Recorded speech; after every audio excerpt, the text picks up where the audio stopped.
They're laughing. On the deck of the Bismarck, German anti-aircraft gunners are literally laughing.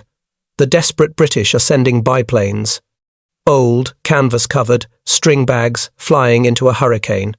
It's a joke, until one of those biplanes lands a single, impossible, 1,000,000-to-1 hit that cripples the most dangerous ship on Earth. May 26, 1941. 1,900 hours. The North Atlantic, 600 miles west of Brest, France. The flight deck of HMS Ark Royal is a vision of chaos. It's not a ship. It's a steel mountain peak in the midst of a liquid avalanche. The carrier, the heart of Force H, is pitching and rolling in a Force 8 gale, her bow disappearing into the troughs of 50-foot waves, then cresting high, flinging spray clear over the island superstructure. The wind howls, a physical shriek that rips the breath from your lungs.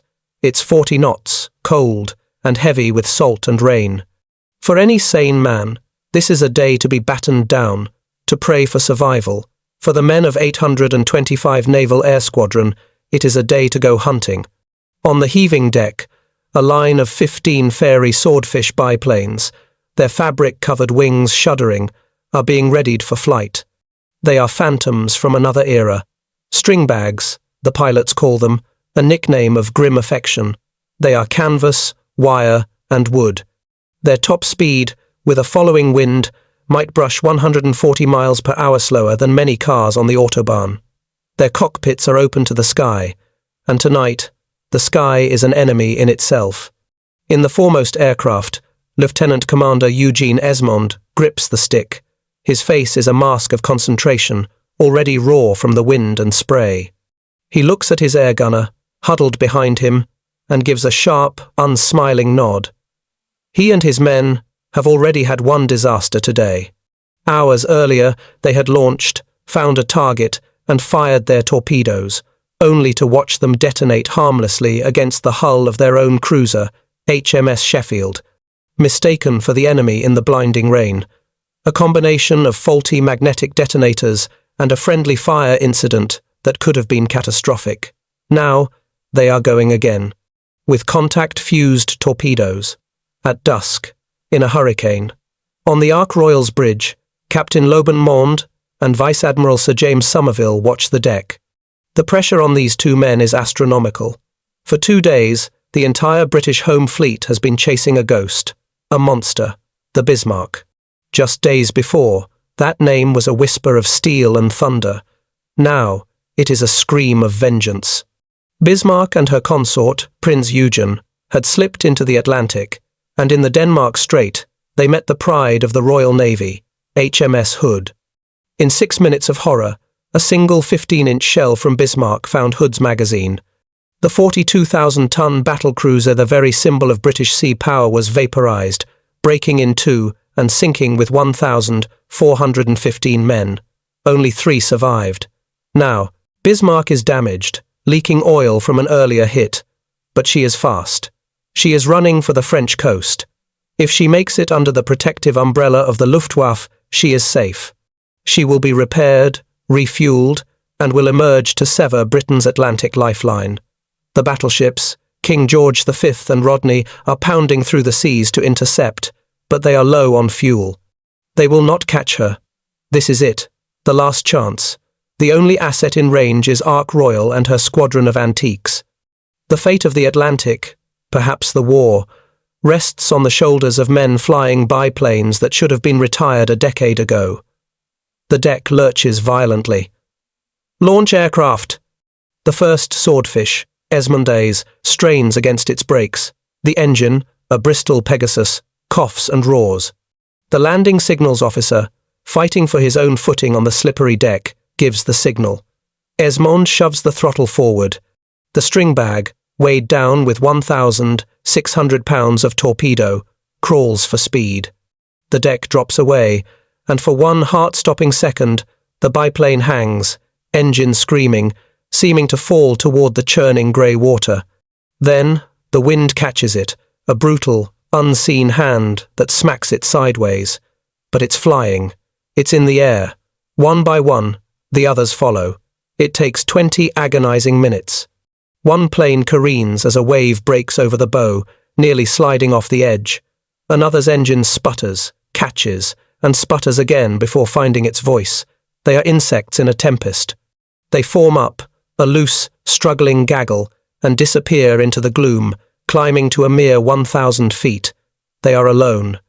Their target, somewhere in the murk 40 miles ahead, is the most powerful, most technologically advanced, and most heavily armed warship on Earth. Aboard the Bismarck, 40 miles to the northeast, the atmosphere is one of grim, exhausted confidence. The bridge is an armoured citadel, the armoured shutters on the viewports partially closed against the spray that explodes over the bow. Admiral Günther Lutyens, fleet commander, stands immobile, his face etched with fatigue. He is the man who sank the Hood, but he is also the man who is leaking precious fuel oil and being hunted by an entire empire. Beside him, Captain Ernst Lindemann, the ship's commander, watches the gunnery plot. Bismarck is a beast. 50,000 tons of Teutonic engineering, she is designed to shrug off damage. And she is surrounded by a curtain of lethal technology. Her flak Leitstellenthe anti-aircraft fire control, directors are state-of-the-art.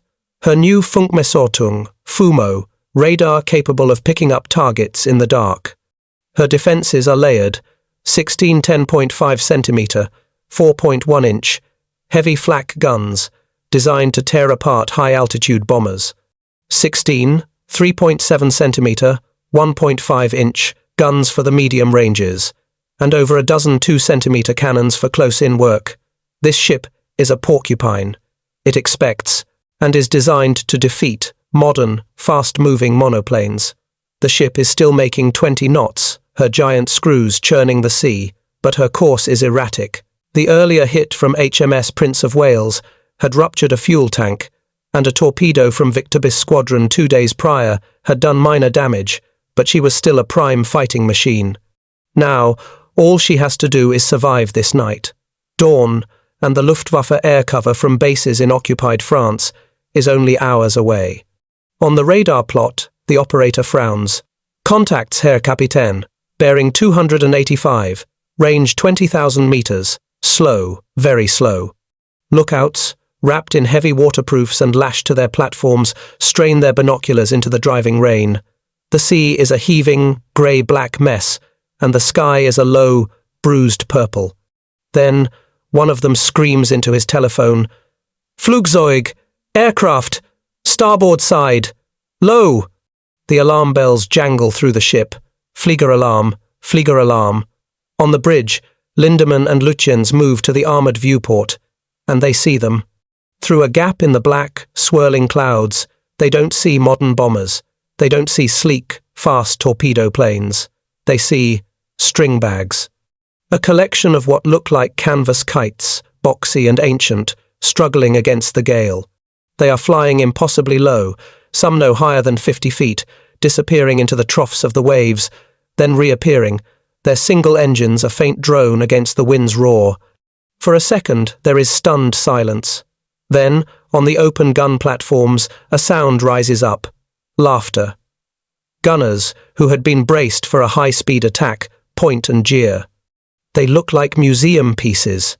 Was this das? One gunner shouts to his loader. Is this a joke? Are they surrendering? They look like something from the last war. Admiral Lutyens is not laughing. He knows what these are. Torpedo bombers, he says, his voice flat. At this speed? In this sea? Lindemann scoffs, but he is already giving the order. All anti-aircraft batteries, open fire, target the lead aircraft. The Bismarck erupts. It is as if a volcano has detonated in the middle of the ocean. The entire starboard side of the battleship becomes a wall of flame and tracers. The 10.5 centimetre guns fire, their heavy shells programmed with time fuses, creating a sky full of black, greasy puffs of shrapnel. The 3.7 centimetre guns add their pom-pom-pom-pom, a deadly, rhythmic drumming. And the 2 centimetre cannons unleash a hosepipe of explosive shells, their bright red tracers cutting lines across the gloom. The noise is indescribable, a physical concussion that shakes the fillings in the gunner's teeth. The ship is pitching and rolling violently, making aiming a nightmare, but the sheer volume of fire seems impossible to survive. The sky is so full of steel that it seems a bird could not fly through it, let alone an aircraft. This is what the Swordfish are flying into. Esmond's 15 planes have broken into subflights. They don't have the speed to dive like a normal torpedo bomber. They simply fly in. They are so slow that the Bismarck's advanced fire control computers, designed to calculate the lead on a 300 mph target, are struggling to lock on. The gunners are forced to switch to manual control, eyeballing their shots in the fading light and stinging spray. Lieutenant Commander Esmond picks his line. He can see the target, a colossal shadow spitting fire from every angle. He tilts his wings, lining up for a torpedo drop, and descends. He is now at mast height. The water beneath him is a blur of foam. Tracers, thick as ropes, whip past his open cockpit, so close he can feel the heat. He grips the stick, his knuckles white. His one and only job is to fly straight and level for the last few seconds, giving his torpedo a clean run. He is a target, a slow, perfect, 80-knot target. The sky is a spider's web of red and white tracers. Eugene Esmond is flying into the heart of it. The Bismarck has become a creature of pure rage, a floating volcano that has erupted in every direction. The thump, thump, thump of 20mm cannons is so rapid it sounds like fabric tearing. Above him, the 10.5 centimeters shells burst in black, greasy puffs, raining shrapnel that clatters against his wings and snaps the taut bracing wires. He can smell the cordite, thick and acrid, even over the salt spray and the hot oil of his own engine. His air gunner, Petty Officer Clinton, is hammering away with his single Vickers K machine gun, a comically small pea-shooter, against the armoured fortress ahead. It's a gesture of defiance, nothing more.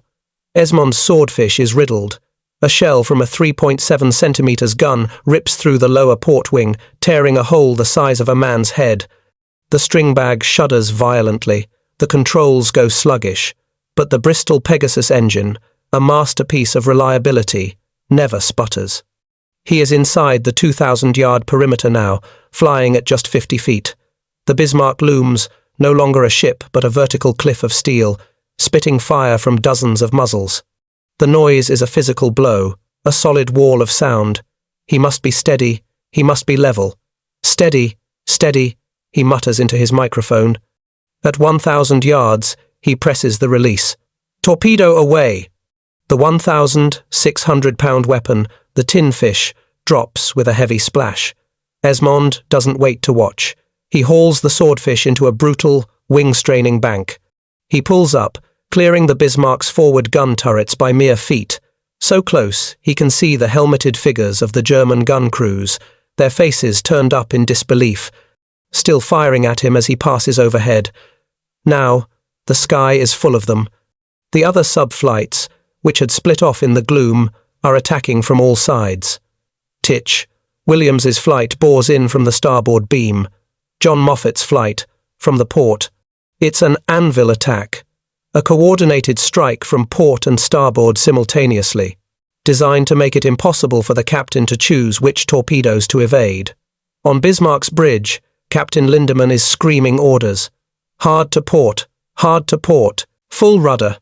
The Bismarck leans into the turn, a giant skyscraper toppling sideways, her guns still firing, but her movements are heavy, and the sea is fighting her. Her gunners are frantic. The targets are too slow, too low.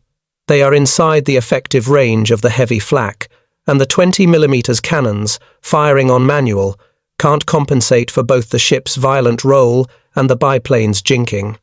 Lookouts scream, "Torpedo! Port beam!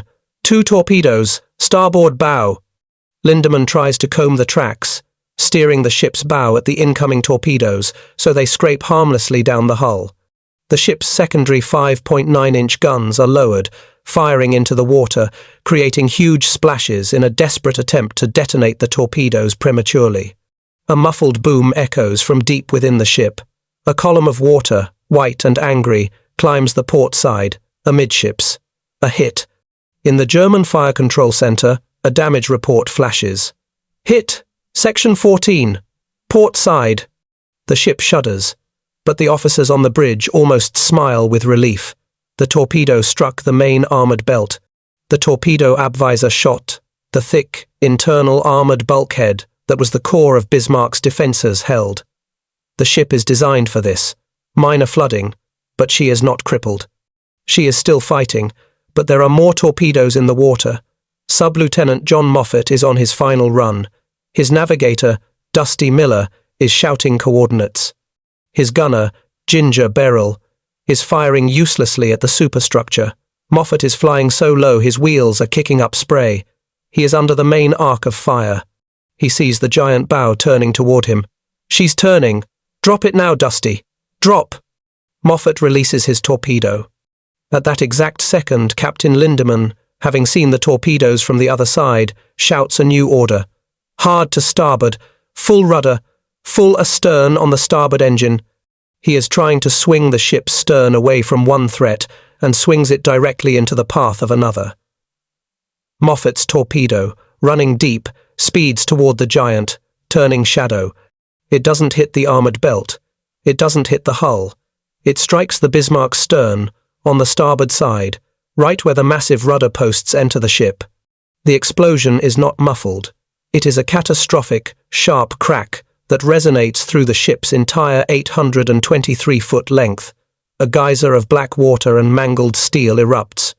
The Bismarck lurches, not like a ship in a storm, but like an animal shot in the spine. The 50,000-ton battleship is physically kicked sideways by the force. On the bridge, every man is thrown off his feet. The lights flicker and die, then emergency power kicks in. An ungodly, high-pitched groaning, the sound of tearing steel, comes from the aft. A terrifying, heavy vibration shakes the whole vessel. Captain Lindemann, pulling himself up, roars at the helm. Steer 090. Bring her back to course for Brest. The helmsman's voice comes back, high with panic. Herr Kapitän! The helm! It does not answer. I have no control. The helm is jammed. A damage control party, wading through chest-deep, freezing water in the stern, reports back. The steering gear rooms are completely flooded. The rudders, both of them, are jammed hard to port. Admiral Lutjens looks at the compass. The wind and the sea are catching the Bismarck's high bow. Her engines, still at full power, are now driving her, uncontrollably, in a wide, lazy circle. She is turning away from France. She is turning back west, back towards HMS King George V and Rodney, who are now, finally, closing the distance. On the Bismarck's bridge, the vibration is so severe it rattles the instruments in their housings. The ship is not just turning, she is fighting herself. Her 3 giant screws are still churning at full power, but the rudders, locked at a 12-degree angle to port, are acting as a massive brake and forcing the bow into the wind. The ship, the most advanced battleship in the world, is reduced to making wide, uncontrollable circles. She is turning, relentlessly, to the northwest directly toward the enemy. Captain Lindemann is a man possessed. Get me damage control. Get me the chief engineer. The reports that come back from the stern are a litany of despair. Steering gear compartment 2 is a flooded, mangled tomb. The explosion has buckled the armoured deck above it, sealing the hatches. The compartment below it is also flooded. The rudders themselves are not just jammed. The entire 1,000-ton assembly is twisted, and the immense pressure of the 20-knot slipstream is pinning them in place. We will send down divers, Lindemann roars. Cut the rudder posts if you must. It is a hopeless, sacrificial gesture. Kapitan Lieutenant Ing. Gerhard Junak and his men, wading through neck-deep oily water in the darkness, try to reach the compartments. The ship's violent lurching throws them against the bulkheads. They are defeated by steel and water. An attempt is made to send a diver over the side, but in a force 8 gale, with the stern rising and falling 50 feet, it is suicide. The diver is almost immediately smashed against the hull. They try the last resort, steering with the engines. They run the starboard and center screws at full power, the port screw at half. The ship shudders, and for a moment, her bow points toward France. But the wind, a relentless 40-knot gale, catches the high bow and superstructure and pushes it, like a weather vane, back to the northwest. The gale is now the Bismarck's helmsman. On the bridge, Admiral Lutyens, who has been silent, finally looks at Captain Lindemann. The realization is absolute. There is no escape. The Luftwaffe will not come. Brest is a dream. He turns to his signals officer. Send a message to Naval Group West and to High Command. At 21:40, the Bismarck's radio mast flashes a message, beamed across the Atlantic to Berlin. Ship, unmaneuverable. We will fight to the last shell. Long live the Führer. Miles away, in the driving black rain, John Moffat, Eugene Esmonde, and the other pilots of 825 Squadron are fighting for their own lives. They have done the impossible. Now they must do it again. Find a 600-foot-long ship in the middle of a hurricane, in the dark, and land on its heaving, slippery deck. They are flying on fumes, their aircraft riddled with shrapnel and 20mm holes. Esmond's Stringbag is so badly damaged it's a miracle it's still in the air. One by one, they appear over Ark Royal's stern, phantoms in the gloom. The carrier's deck is a postage stamp in a sea of mountains. The landing signals officer, Batchy Flick, is a madman with illuminated bats, timing the 50-foot rise and fall of the round-down. Now, cut, cut. One after another, the pilots chop their throttles, stall their aircraft, and slam onto the deck. The tailhooks catch the wire, yanking the planes to a violent halt just feet from the barrier. Deck crews, clinging to lifelines, sprint out, fold the wings, and wrestle the planes to the elevators. It is a supreme feat of airmanship, as terrifying as the attack itself. When the last pilot is down, they stumble into the ready room. They are soaked to the bone, deafened by the engines, and shaking with adrenaline. Vice Admiral Somerville, his face grim, enters. Well, what news? Esmond, his voice hoarse, speaks for them. Sir, we got hits, at least 2. I think we've stopped her. They don't know the specifics. They don't know about the rudder. They only know that the ship, when they left it, was spewing fire, and its wake was all over the place. But the confirmation comes from another source. HMS Sheffield, the cruiser that had been shadowing Bismarck, suddenly flashes a message to the flagship, HMS King George V. Enemy course 330. Admiral John Tovey, on his flagship's bridge, stiffens. That's northwest, the wrong way. A few minutes later, another signal. Enemy speed 8 knots, course 300. Tovey looks at his charts. His own fuel is critical. He was hours from having to abandon the chase. He looks at his staff. She's turning. My God, she's turning. The Stringbags did it. The obsolete biplanes, the flying coffins, had crippled the monster. The hunt was over. The execution was about to begin. Tovey knew Bismarck was still a fortress of guns. She would fight, but she would not run. He sends a signal to his fleet. Close in, all ships. And to Captain Philip Vian, commander of the 4th destroyer, flotilla wolfpack of 5 tribal-class destroyers, Cossack, Sikh, Zulu, Maori, and the Polish Piorun. Your task: harass the enemy throughout the night. Keep her illuminated. Attack with torpedoes. Do not let her rest. The Bismarck's long, final night has begun. The night of May 26th closes in, and it is a primal darkness, a chaotic void of wind and water. Aboard the Bismarck, the illusion of an Atlantic sortie is gone. There is only the storm, the groaning of tortured steel, and the endless, sickening circular path. The great ship is a lame beast, turning, always turning, into the teeth of the gale. For the 2,200 men aboard, it is a waking nightmare. They are at action stations, but their enemy is the sea itself. In the galleys, cooks struggle to make hot coffee, bracing against bulkheads as the ship lurches. In the plotting rooms, navigators stare at a chart that shows only a repeating, useless loop. On the bridge, Admiral Lutyens stands like a statue, staring into the blackness. He has done everything he could. He has sent his last message. Now, there is only the end. At 22:38, a lookout, his eyes raw, screams into his phone. Schiff, starboard, bearing 090. Out of a rain squall, A lean grey shadow bursts forth. It's a destroyer, moving at a speed that seems impossible in this sea. It's not British. It's the Polish destroyer, ORP Piorun. Its commander, Eugeniusz Pławski, is a man whose country has been erased by the Bismarck's masters. He is not just here to shadow. He is here for revenge. The Piorun's signal lamp flashes, not to his admiral, but to the Bismarck, snapping in defiant Morse code, "I am a Pole." Then, Pławski does the unthinkable. He turns toward the 50,000-ton battleship and, at a range of 13,000 yards, his 4.7-inch guns open fire. It is a gnat stinging an elephant. It is an act of pure, suicidal audacity. On Bismarck's bridge, Captain Lindemann is stunned by the impudence. Target that destroyer. Main battery. Salvo. With a sound like the gates of hell opening, the Bismarck's forward turrets, Anton and Bruno, unleash their 15-inch guns. 4 1,700-pound shells tear through the night. The Piorun is bracketed by shell splashes so vast they are like liquid mountains, dwarfing the destroyer. The shockwave alone nearly throws the Polish ship on its side.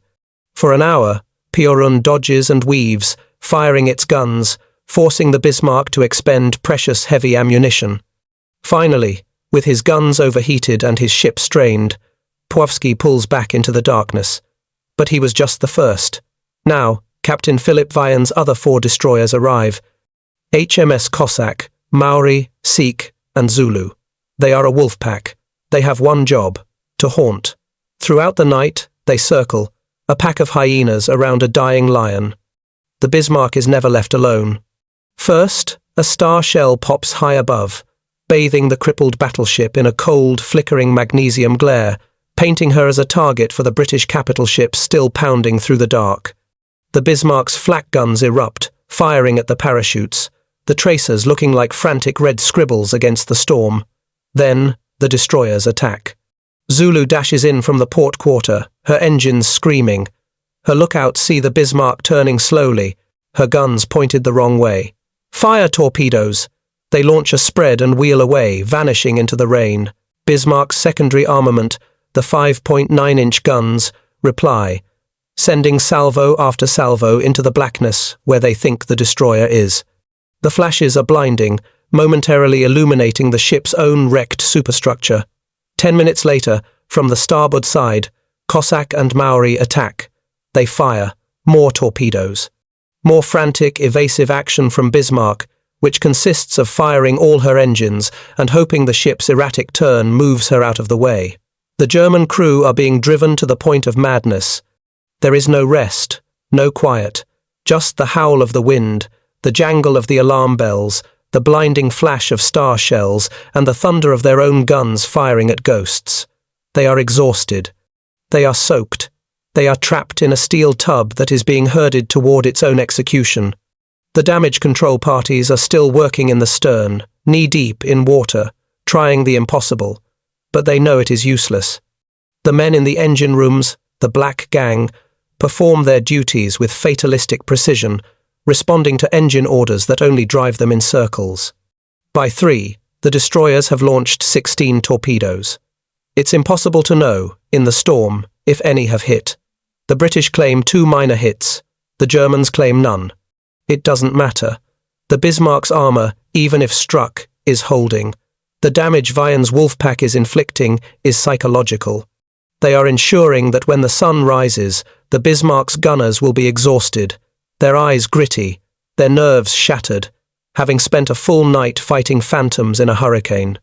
As the first, sick, grey light of dawn begins to stain the eastern sky on May 27th, Vian's destroyers, their torpedo tubes empty, their work done, pull back. The storm, as if by dramatic cue, begins to ease. The mountainous waves subside into a heavy swell. The visibility improves. On the Bismarck's bridge, a lookout, his voice hollow, raises his binoculars to the west. He sees them. First one, then another. Heavy, triple-gun turrets. The unmistakable brutish silhouettes of HMS King George V and the battle-hardened HMS Rodney. 10 miles to the south, HMS Norfolk and HMS Dorsetshire appear, cutting off the last avenue of not escape, but movement. The Bismarck is surrounded. The crew stands at their stations. The gun directors turn, the barrels of the main and secondary batteries pointing at the new threats. Captain Lindemann gives his final order over the ship's loudspeaker. Enemy in sight. Open fire. Dawn, May 27th, 1941, 0843 hours. The sea has calmed, but the sky is a low, oppressive sheet of grey. The wind is still strong, but the epic gale has passed, leaving a heavy, confused swell. For the men on Bismarck, it is the worst possible change. There is no more storm to hide in. The visibility is now 10 miles, and at 10 miles, the British are waiting. Bismarck, still turning, her rudders locked, presents her port side to HMS Rodney and HMS King George V. To the south, the heavy cruisers Norfolk and Dorsetshire are closing the range. It is not a battle, it is an execution. But the Bismarck will not die quietly. Her forward gunnery director, under the command of Korvettenkapitan Adalbert Schneider, who had won the Knight's Cross for sinking the Hood, finds the range to Rodney. Target Rodney. Range 24,000 meters. Salvo. Fire. At 0847, the Bismarck's 15-inch guns speak for the last time with precision. A perfectly aimed salvo screams across the ocean. The shell splashes erupt in a perfect bracket around Rodney, one shell landing just 50 feet off her bow. It's a terrifying reminder that this crippled giant is still the Bismarck. Admiral Tovey, on the bridge of King George V, watches. Good shooting. Thank God she can't steer. He gives his own order. Open fire. At 0848, the Royal Navy replies, Rodney's 9-16-inch gunster, heaviest in the British fleet detonate, a broadside so powerful the ship's own deck plates jump. A moment later, King George V's 10-14-inch guns join in. The air, already heavy, is filled with the unearthly shriek of more than a dozen tons of armor-piercing shells. The first salvos are short, the second are long, the third find the range. A 16-inch shell from Rodney smashes into Bismarck's superstructure, sweeping away a 4.1-inch anti-aircraft mount as if it were cardboard. Another shell from King George V hits the main deck. Then, at 0854, a 14-inch shell hits Bismarck's main fire control director. The armoured dome is not pierced, but the explosion and concussion kill the entire range-finding crew inside. Adalbert Schneider is dead. In an instant, Bismarck's eyes are gone. The German guns, now firing on local control from each turret, become wildly inaccurate. They are firing blind. The British ships, however, are now walking their shells up and down the length of the German vessel. The cruisers join the fray. Norfolk, the ship that had shadowed Bismarck from the beginning, closes to 18,000 yards, her 8-inch guns adding to the din. For the men on Bismarck, the world ends. It is a relentless, deafening, systematic annihilation. The noise is not just a sound, it is a physical force, a continuous, hammering concussion that shatters eardrums, breaks light bulbs in their sockets, and knocks men from their feet. Shells arrive every few seconds. A 16-inch shell hits the forward turret, Bruno, penetrates the 4-inch thick faceplate, and detonates inside. The entire 1,000-ton turret is blasted apart, the gun barrels tossed in the air. A moment later, Anton is hit and silenced. The bridge is hit. A 14-inch shell scythes through the armoured viewport, killing Captain Lindemann and his entire bridge staff instantly. Admiral Lutyens, in his own command post below, is killed by another. The ship's entire high command is gone. The superstructure is no longer a structure. It is a raging yellow-white inferno. The 8-inch shells from Norfolk and Dorsetshire are high explosive, designed to kill personnel and start fires. They turn the upper decks into a slaughterhouse, shredding the anti-aircraft crews and anyone not sealed inside the main armour. Above, in the grey sky, a flight of swordfish from Ark Royal circles, their crews watching in stunned silence. They are the ones who delivered the kill shot, and now they are witnessing the coup de grace. By 0930, Bismarck is a wreck. She is low in the water, her bow almost submerged. Her entire superstructure is a smoking, twisted ruin of steel. Her forward guns are destroyed, her aft guns pointing at the sky, their crews dead. She is on fire from stem to stern. But she is not sinking. Her hull, her citadel, the heart of the ship, is so magnificently engineered that it has absorbed hundreds of direct hits, including dozens of 14-inch and 16-inch shells. But it has not been fatally breached below the waterline. She is a dead, floating fortress. On King George V's bridge, Admiral Tovey looks at his fuel gauges. They are dangerously low. He cannot wait any longer. "Cease fire," he orders. He turns to Rodney. "We must return to base." He signals HMS Dorsetshire. "Your orders, sink the Bismarck with torpedoes." The guns are silent. For the surviving men on the Bismarck, the sudden quiet is more terrifying than the bombardment. The only sounds are the high-pitched hissing of steam, the roar of a dozen massive fires, and the screams of the wounded. The ship is a floating charnel house, a smoking ruin, listing 20 degrees to port. She is dead, but she will not sink.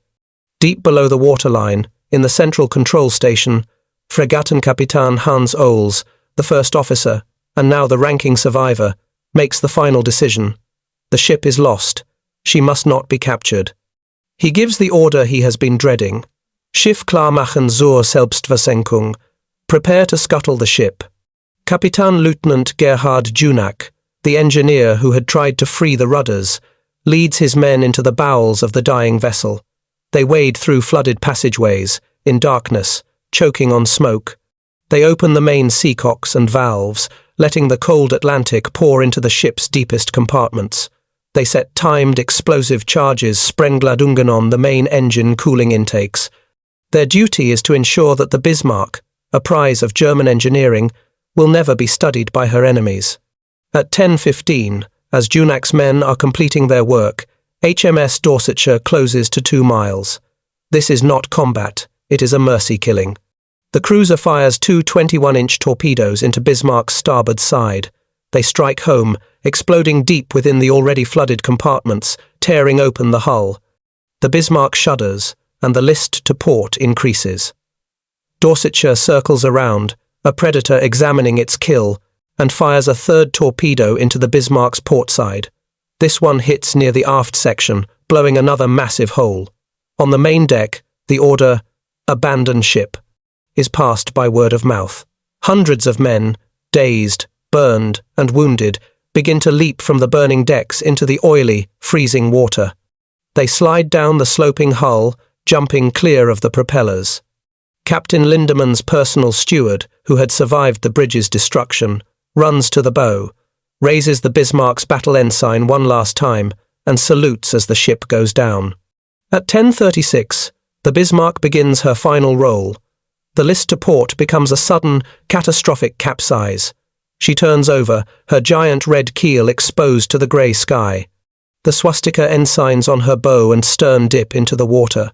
For a moment, the 50,000-ton Titan hangs there, upside down.